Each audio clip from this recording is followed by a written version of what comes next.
நம்ம பேக்கரியில் வாங்குற ஸ்பாஞ்ச் கேக்ஸ் மட்டும் எப்படி இவ்வளோ ஒயிட் கலரில் சாஃப்டாக ஃப்ளஃபியாக இருக்குன்னு என்னைக்காச்சும் யோசிச்சிருக்கீங்களா?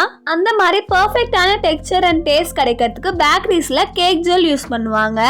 அந்த கேக் ஜெல் யூஸ் பண்ணி தான் இந்த மாதிரி பர்ஃபெக்டான ஸ்பாஞ்ச் கேக் எப்படி பண்ணுறது அப்படின்றத இந்த வீடியோவில் நான் ஷேர் பண்ணியிருக்கேன். இந்த வீடியோவில் நான் நிறைய டிப்ஸ் அண்ட் ட்ரிக்ஸ் ஷேர் பண்ணியிருக்கேன். ஸோ நீங்கள் பிகினராக இருந்தால் கூட இந்த வீடியோ யூஸ்ஃபுல்லாக இருக்கும்.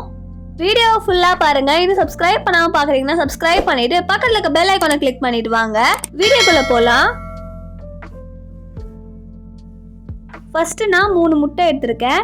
முட்டை ரூம் டெம்பரேச்சரில் இருக்கணும். ஒரு வேளை ஃப்ரிட்ஜிலேருந்து முட்டையை வெளியே எடுத்து வைக்க மறந்துட்டீங்க அப்படின்னா இந்த மாதிரி ஒரு பவுல் எடுத்துட்டு அதில் பார்த்தீங்கன்னா தண்ணி பிடிச்சிட்டு இந்த மாதிரி முட்டையை போட்டு வைங்க. அப்போ சீக்கிரமாகவே ரூம் டெம்பரேச்சருக்கு வந்துடும். நான் எப்பயுமே முட்டை ஆட் பண்ணும்போது மட்டும் இந்த மாதிரி நல்லா இருக்கான்னு சொல்லிட்டு செக் பண்ணுறதுக்காக தனியாக ஒரு கப்பில் ஆட் பண்ணி அந்த முட்டை நல்லா இருக்கான்னு பார்த்துட்டு அதுக்கப்புறமா பவுலில் சேர்த்துப்பேன். நீங்களுமே இதே மாதிரியே பண்ணுங்க. பிகாஸ் நான் ஒரு தடவை ரெசிபி பண்ணும்போது 2 முட்டை பார்த்தீங்கன்னா ஆட் பண்ணிட்டேன். கடைசியாக ஒரு முட்டை ஆட் பண்ணும்போது அந்த முட்டை பார்த்தீங்கன்னா நல்லா இல்லை. அப்போ 3 முட்டையுமே நம்மளுக்கு வேஸ்ட் ஆகிடும். ஸோ இந்த மாதிரி ஃபாலோ பண்ணுங்கள். இப்போ முட்டை ஆட் பண்ணியாச்சு. இதுக்கப்புறமா நம்ம பீட் பண்ணி எடுக்க போகிறோம். நான் இன்னைக்கு இந்த பீட்டை தான் யூஸ் பண்ணியிருக்கேன். இப்போ இதை நம்ம நல்லா பீட் பண்ணி எடுத்துக்கலாம். லோ ஸ்பீட்லேயே வச்சு பீட் பண்ணி எடுத்துக்கிறேன். இந்த பீட்டர் பார்த்தீங்கன்னா நான் மீஷோலேருந்து தான் பர்ச்சேஸ் பண்ணியிருந்தேன். நான் ஆல்ரெடியே பார்த்தீங்கன்னா இந்த பேக்கிங் ஆரம்பிக்கிறதுக்கு முன்னாடி ஒரு கிட் மாதிரி பர்ச்சேஸ் பண்ணியிருந்தேன் மீஷோலேருந்து. அதுலேயே பார்த்தீங்கன்னா இந்த பீட்டருமே வந்துச்சு. அந்த கிட்டோட unboxing and detail explain video பார்த்தீங்கன்னா நான் நெக்ஸ்ட் வீடியோ அப்லோட் பண்ணுறேன். அந்த வீடியோவை பார்க்கணும் அப்படின்னா சப்ஸ்கிரைப் பண்ணிக்கோங்க. இப்போ முட்டையை பார்த்தீங்கன்னா லோ ஸ்பீட்லேயே வச்சு நல்லா பீட் பண்ணி எடுத்தாச்சு. இந்த அளவுக்கு பீட் ஆனதுக்கப்புறமா இது கூட நம்ம சர்க்கரை சேர்க்க போகிறோம். நம்ம இந்த ரெசிபிக்கு நார்மல் சுகர் தான் ஆட் பண்ண போகிறோம். நம்ம வீட்டிலலாம் டீ காஃபி போட்டு குடிப்போம் இல்லையா, அந்த சர்க்கரை தான் ஆட் பண்ண போகிறோம். இதுக்கு பவுடர் சுகர் ஆட் பண்ண வேணாம். இந்த சர்க்கரையை பார்த்தீங்கன்னா நான் ஆட் பண்ணிவிட்டு பீட்டர் யூஸ் பண்ணி நல்லா மிக்ஸ் பண்ணி எடுத்துக்கிறேன். எல்லா இன்க்ரீடியன்ஸோட மெஷர்மெண்ட்டுமே நான் டிஸ்கிரிப்ஷனில் கொடுக்குறேன், செக் பண்ணி பாருங்கள். இப்போ சர்க்கரையுமே பார்த்தீங்கன்னா நல்லா பீட் பண்ணி எடுத்துக்கலாம். நீங்கள் ஒரு பிகினர் இல்லை இப்போ தான் ஹோம் பேக்கிங் எல்லாமே ஸ்டார்ட் பண்ணியிருக்கீங்க அப்படின்னா இந்த மாதிரி கேக்ஸ் ட்ரை பண்ணி பார்க்கலாம். இந்த மாதிரி டீ கேக், ஸ்பாஞ்ச் கேக்ஸ் இல்லை அப்படின்னா ப்ரௌனிஸ் எல்லாமே ட்ரை பண்ணும்போது உங்களுக்கே ஒரு ஐடியா கிடைக்கும். எதெல்லாமே உங்களால் பண்ண முடியும், இல்லை இதெல்லாம் நம்ம பண்ணலாம் அப்படின்ற மாதிரி உங்களுக்கு ஒரு ஐடியா கிடைக்கும். நான் ஆல்ரெடி ப்ரௌனி ரெசிபியுமே ஷேர் பண்ணியிருக்கேன். அதுலேயுமே நிறைய டிப்ஸ் அண்ட் ட்ரிக்ஸுமே ஷேர் பண்ணியிருப்பேன். நீங்கள் வேணும்னா செக் பண்ணி பாருங்கள். பிகினராக இருந்தீங்கன்னா கூட அது யூஸ்ஃபுல்லாக இருக்கும். இப்போ சர்க்கரையும் முட்டையும் நல்லா பீட் பண்ணி எடுத்தாச்சு. இப்போ சைட்ஸ் எல்லாமே இந்த மாதிரி ஸ்க்ரேப் பண்ணி விட்டுக்கலாம். இதுக்கப்புறமா சர்க்கரை எல்லாம் மெல்ட் ஆயிடுச்சான்னு சொல்லிட்டு இந்த மாதிரி செக் பண்ணி பார்த்துக்கோங்க. நல்லா மிக்ஸ் ஆகி கிடச்சிச்சு அப்படின்னு தெரிஞ்சதுக்கப்புறமா இது கூட நான் தண்ணி சேர்க்குறேன். நார்மல் ரூம் டெம்பரேச்சர் தண்ணி தான் சேர்த்துருக்கேன். இப்போ நெக்ஸ்ட் இன்க்ரீடியன்ட் ஆட் பண்ணுறதுக்கு முன்னாடி கேக் ஜெல் அப்படின்னா என்ன அப்படின்னு பார்க்கலாம். கேக் ஜெல் அப்படின்றது காமனாக பேக்கரிஸில் யூஸ் பண்ணுற ஒரு பேசிக்கான இன்க்ரீடியன்ட். ஏன் இந்த கேக் ஜெல் யூஸ் பண்ணுறோம் அப்படின்னு பார்த்தீங்கன்னா கேக்கோட டெக்ஸ்சர், வால்யூம், ஷெல்ஃப் லைஃப் இது எல்லாமே நல்லா என்ஹான்ஸ் ஆகி கிடைக்கும். இது மட்டும் இல்லாமல் நம்ம பேட்டரில் எல்லாம் ஸ்டேபிளைஸ் பண்ணி ஏர் எல்லாமே இன்கார்பரேட் பண்ணுறதுக்கும், யூனிஃபார்மாக அந்த மேலே நம்மளுக்கு யூனிஃபார்மாக க்ரம் ஸ்ட்ரக்சர் வரத்துக்கு, சாஃப்ட் அண்ட் ஃப்ளஃபியாக இருக்கும் பார்த்தீங்களா பேக்கரிஸ் எல்லாமே கேக்கு. இதனால தான் அந்த சாஃப்ட், மாய்ஸ்ட், ஃப்ளஃபி டெக்ஸ்சர் பேக்கரிஸில் வாங்குற கேக்ஸில் இருக்குது. ஸோ பேசிக்காக கேக் ஜெல்ன்றது இதுதான். இந்த மாதிரி கேக் ஜெல் கடையில் விற்கும். உங்களுக்கு தேவைப்படுற அளவுக்கு நீங்கள் சின்னதாகவும் வாங்கிக்கலாம், பெருசாகவும் வாங்கிக்கலாம். இதோட ரேட்மே பார்த்தீங்கன்னா கம்மி தான். இப்போ ஆல்ரெடி நம்ம இது கூட வாட்டர் சேர்த்துருக்கோம். இது கூடவே கேக் ஜெல்லையுமே ஆட் பண்ணி பீட்டர் யூஸ் பண்ணி பீட் பண்ணி எடுத்துக்கிறேன். ஸ்லோ ஸ்பீட்லேயே வச்சு நல்லா பீட் பண்ணி எடுத்துக்கலாம்.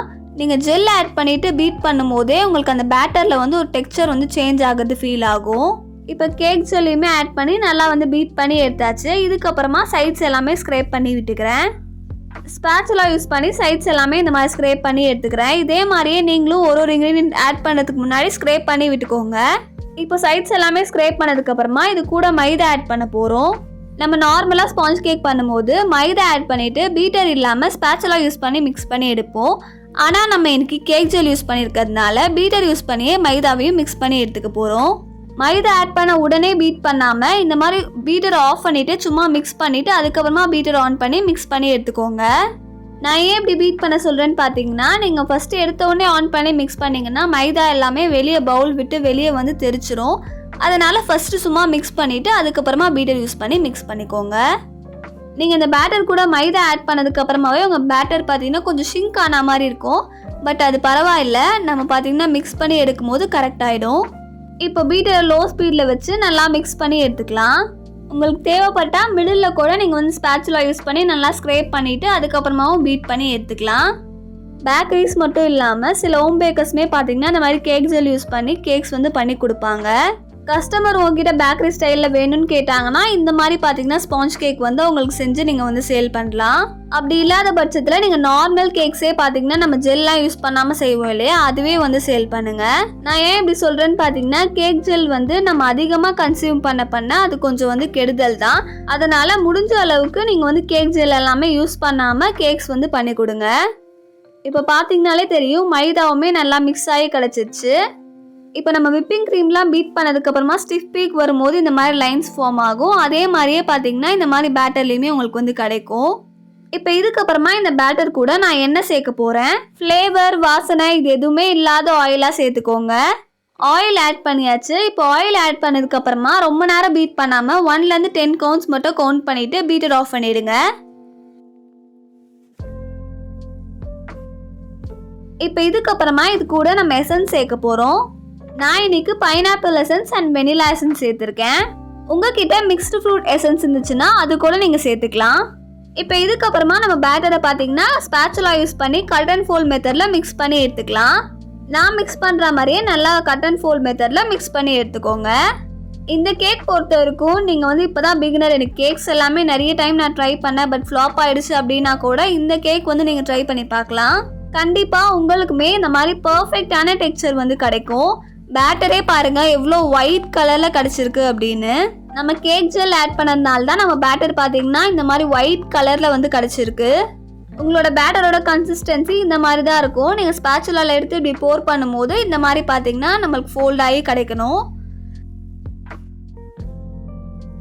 இப்போ நம்ம இந்த பேட்டரை டின்னுக்கு ட்ரான்ஸ்ஃபர் பண்ணிடலாம். நான் ஆல்ரெடி 5 inch ஸ்கொயர் டின்னில் பார்ச்மெண்ட் பேப்பர் எல்லாமே லைன் பண்ணி வச்சுருக்கேன். இதில் நம்ம பேட்டரை ஆட் பண்ணி பேக் பண்ணி எடுக்க போகிறோம்.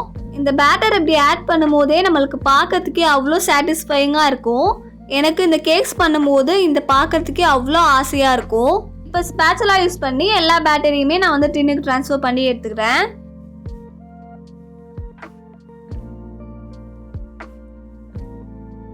இந்த ஸ்பாஞ்ச் கேக்கை நீங்கள் ஓடிஜிலையும் பேக் பண்ணலாம், குக்கர்லேயும் பேக் பண்ணலாம். ஓடிஜியில் பேக் பண்ண போகிறீங்க அப்படின்னா 180 degree செல்சியஸ்க்கு 10 minutes ப்ரீ ஹீட் பண்ணிவிட்டு 30 to 35 minutes கிட்ட பேக் பண்ணி எடுத்துக்கோங்க.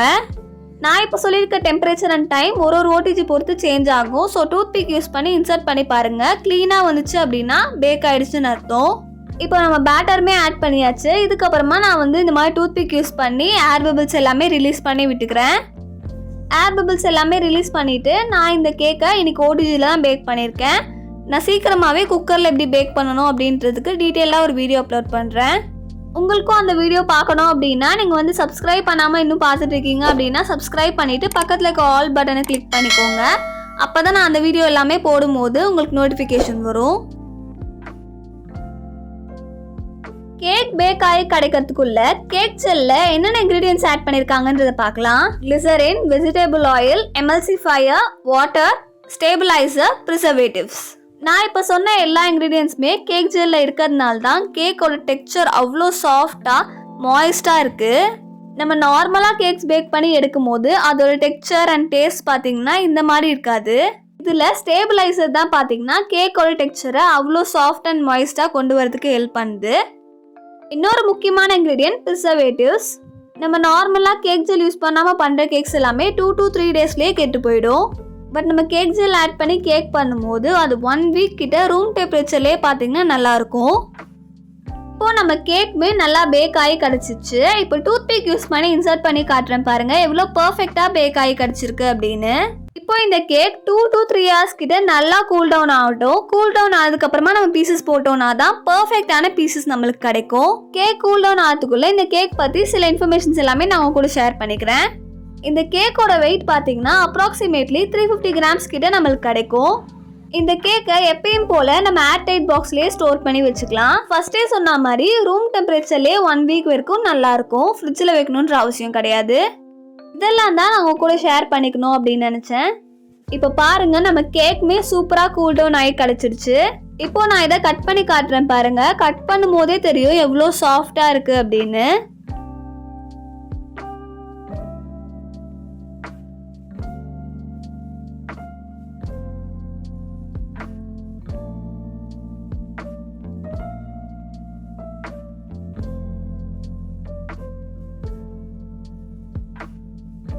டேஸ்ட் டெக்ஸ்சர் எல்லாமே பேக்கரியில் நம்ம சாப்பிட்ற கேக் மாதிரியே இருக்கும். ஸோ கண்டிப்பாக ட்ரை பண்ணி பாருங்கள்.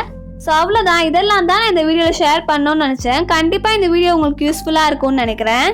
யூஸ்ஃபுல்லாக இருந்துச்சு அப்படின்னா இந்த வீடியோக்கு ஒரு லைக் பண்ணிவிட்டு, இன்னும் சப்ஸ்கிரைப் பண்ணாமல் பார்க்குறீங்க அப்படின்னா சப்ஸ்கிரைப் பண்ணிவிட்டு பக்கத்தில் இருக்க பெல் பட்டனை கிளிக் பண்ணுங்கள். அப்போ தான் நான் அடுத்தடுத்து போடுற வீடியோஸ் எல்லாமே உங்களுக்கு நோட்டிஃபிகேஷனாக வரும். ஸோ அவ்வளோதான், நெக்ஸ்ட் வீடியோவில் பார்க்கலாம். டாடா, பாய் பாய்.